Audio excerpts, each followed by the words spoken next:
о, ти будеш бойовим медиком. Він такий, та я... Нікого не їбет. Я інструктор, а ти заткнись. Турнікет з галстука і ложки. Больового шоку не існує. Все наше життя біль. Не треба їх вирізати, вони критичні медики. Привіт. Я Ліза.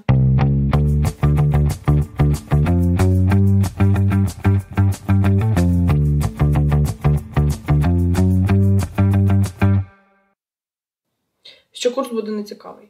Особливо, коли це група, яка вже до цього проходила якесь навчання, і командир там приходить, або начальник приходить і каже, тобі треба прийти завтра, сьогодні 10 вечора. Тобі 5 ранку бути... ти їдеш. Да, о 5 ранку ти збираєш всі свої манатки і їдеш на курс. І люди думають, я ж вже це проходив, що мені якісь там люди ще нового розкажуть. Тут ще багато пов'язано з негативним досвідом, що люди проходили якісь курси, де було в жахливих умовах, холодно, голодно, під дощем. Їх били. Якийсь інструктор підарас кричав на них, бив, там, зневажливо ставився до курсантів. І все це було нецікаво і не корисно. І, відповідно, після таких курсів люди їдуть на інші курси з упередженням, що це знову буде нецікаво, не корисно, демотивуюче, без поваги до них і в жахливих умовах. Оце перше упередження. Яке ще упередження? А упередження, що я пройду один курс і буду все вміти одразу. Все, взагалі, за один день. Або навіть я все вмію до цього курсу. Тобто мені навіть курси ніякі не треба. Я вже все, в принципі, знаю так.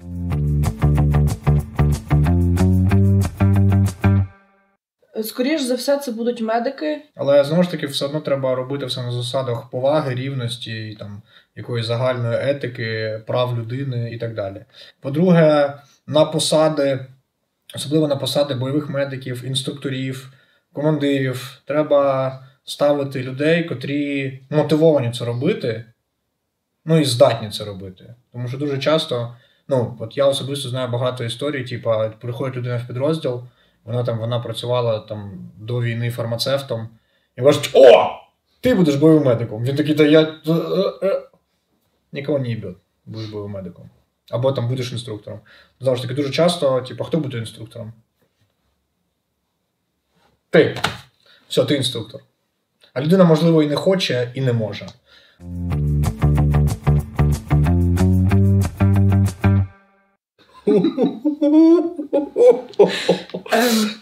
Дуже велика кількість прохань, але перше, щоб дві основних речі, які б я хотіла попросити в колег. По-перше, не хуєсосити курсантів, не чмирити їх і не робити їм оцей негативний досвід, коли вони приходять на курс, сидить інструктор і каже, я інструктор, а ти заткнись.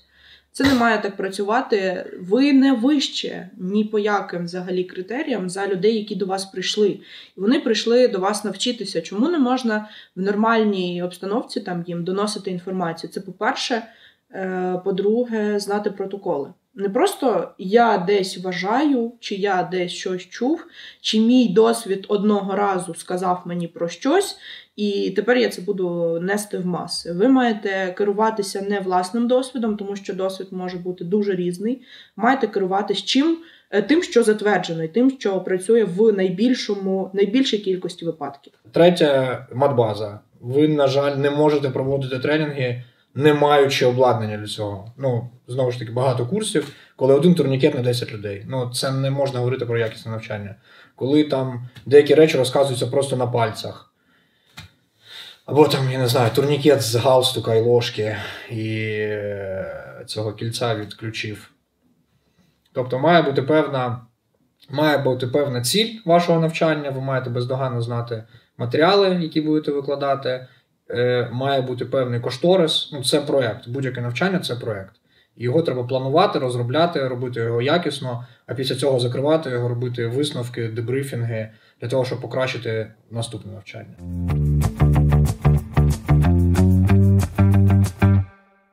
Щоб якісно надавати допомогу, можна пройти один якісний курс, базовий. Ми зараз кажемо тільки про базу. І, в принципі, у вас вже будуть там, наприклад, навичка зупинки кровотечі на самому базовому рівні. Але не можна цей тренінг пройти один раз і все, і забути про це. Постійна практика, навіть якщо ви не будете ходити на курси, але ви будете повторювати навичку тампонади, навичку прямого тиску, навичку накладання турнікету, це вже круто. У нас є люди, які приходять до нас на курси там один раз, і потім через декілька місяців ми знову проводимо курс в тому ж місті. Люди кажуть, я ще раз хочу прийти до вас на той же курс. Тому що я відчуваю, що я знаю, але мені потрібно постійно цьому навчатись і постійно тренуватись. Нам всім треба, оце теж стереотип, що навчання – це якийсь результат. Всім треба прийти до того, що навчання – це процес, він безперервний. Постійно має це відбуватися. Особливо в умовах війни.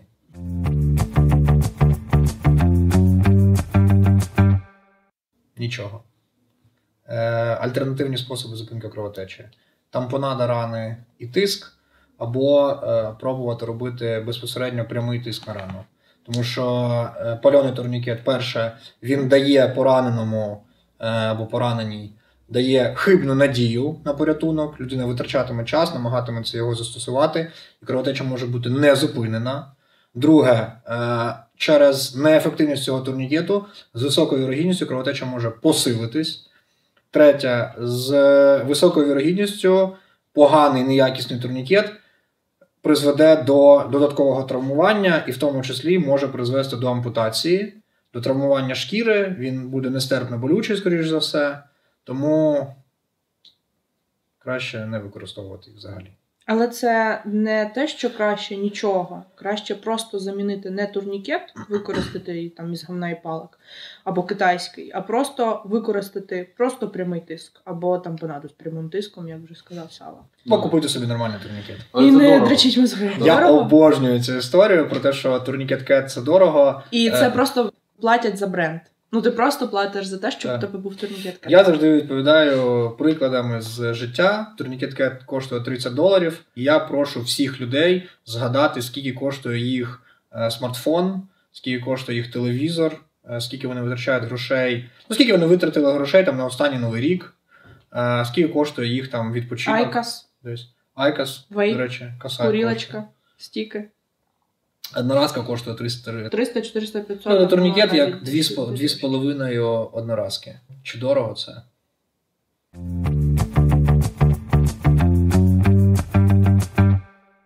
Треба. Змусити когось таскати ми не можемо, і ми не можемо сказати, що це прям всім треба. Кожен визначає, що йому треба, а що йому не треба. Але було б дуже круто, якби хоча б у кожного третього, у кожного четвертого на вулиці у рандомних людей так взяти, були якісь засоби надання допомоги. Хоча б засоби для зупинки кровотечі. Ну і люди, відповідно, були навчені ними користуватися. Що має бути, ми можемо показати.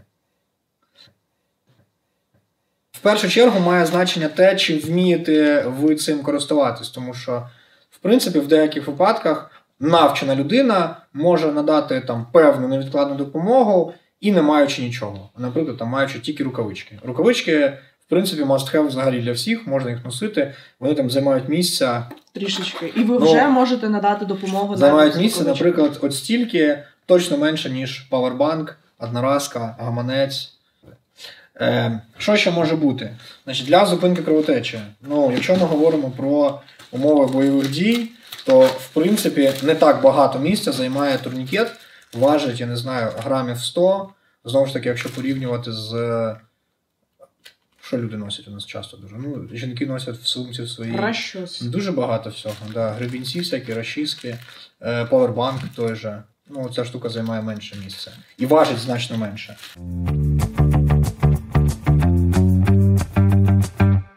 Дві крайності є. Чи розпаковувати турнікет, чи не розпаковувати. Давай окремо про це поговоримо. Значить, є одна крайність. Це якщо ви не збираєтесь в найближчий час його використовувати, то є сенс носити його в упаковці. Тому що виробник стверджує, що він, так як він пластиковий, там всякі полімери використовуються, він буде псуватись від впливу перепадів температури, ультрафіолету, вологи, води і інших хімічних речовин. Інша крайність – це те, що його може бути доволі важко розпакувати однією рукою, якщо ви будете поранені. В принципі, двома руками я проблем ніяких не відчуваю, щоб його розпакувати. Але однією рукою може бути проблема. Тому є дві крайності. З одного боку важко відкрити однією рукою, з іншого боку виробник радить зберігати в плівці.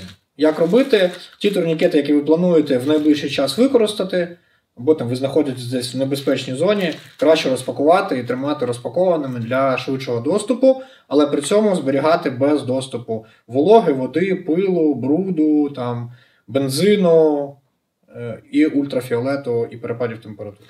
І бажано зберігати його в підсумку і періодично його замінювати.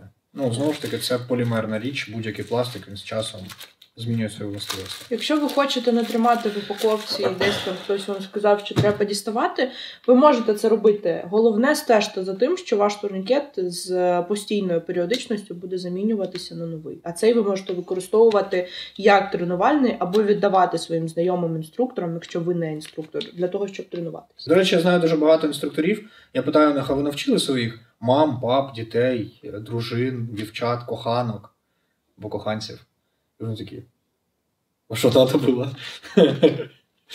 Так, ще один засіб для зупинки кровотечі. Гемостатичний бинт. Різних виробників бувають, різних кольорів, але здебільшого це приблизно такого розміру річ.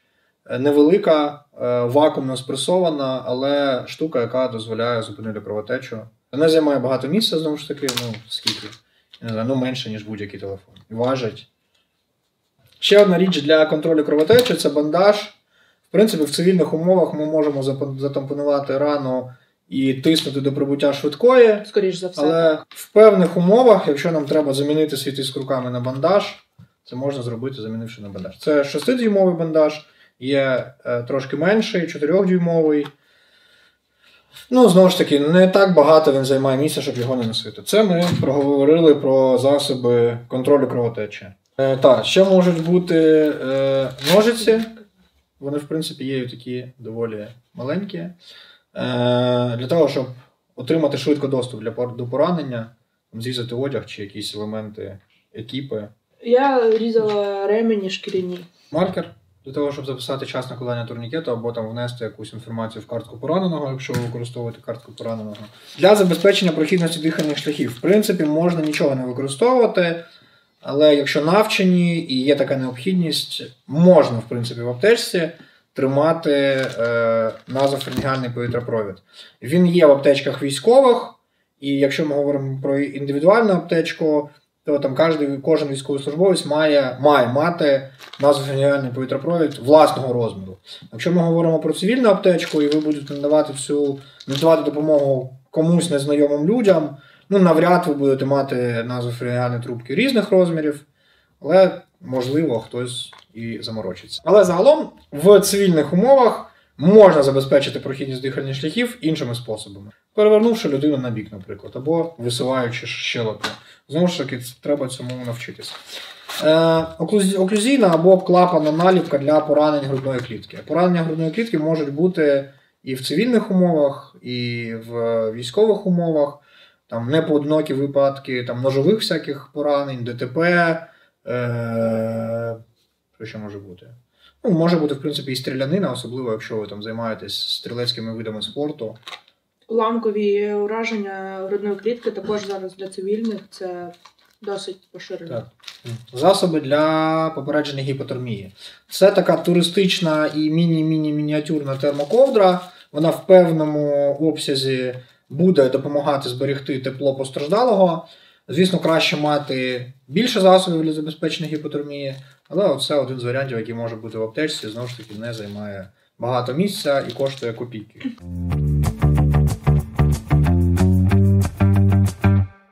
Не пройти курс з надання допомоги. Це найгірше, що може зробити людина цивільна і взагалі будь-яка. Особливо, коли в неї є можливість пройти такі курси. Є на це кошти, є час, але та потім, чи зі мною це не станеться, і коли вже припекло, то не надати допомогу через те, що ти просто не пройшов курс. Я би додав ще задовго до поранення, це халатне відношення до своєї безпеки, коли людина думає, нащо мені це? Нащо мені вогнегасник? Я ж ніколи не горів і не буду. Наша мені перша допомога? Я ж ніколи не помирав. Та і не буду, воно ж тільки по телевізору хтось помирає, а я ж на чого я? І дуже багато людей, вони халатно ставляться до своєї безпеки, до безпеки своїх там близьких, дітей, там, рідних. Тіба пронесет. Ось це, я думаю, найбільша помилка. Ну, друге, це те, що сказала Ліза, не пройти навчання, знову ж таки, від халатності. І третє, якщо говорити про людей, котрі взагалі не навчені, то я би сказав наступне, що якщо ви не знаєте, як діяти в певній ситуації, ви не навчені, не вмієте, то хоча б подбайте про свою безпеку і безпеку оточуючих на місці події, щоб не збільшити кількість постраждалих.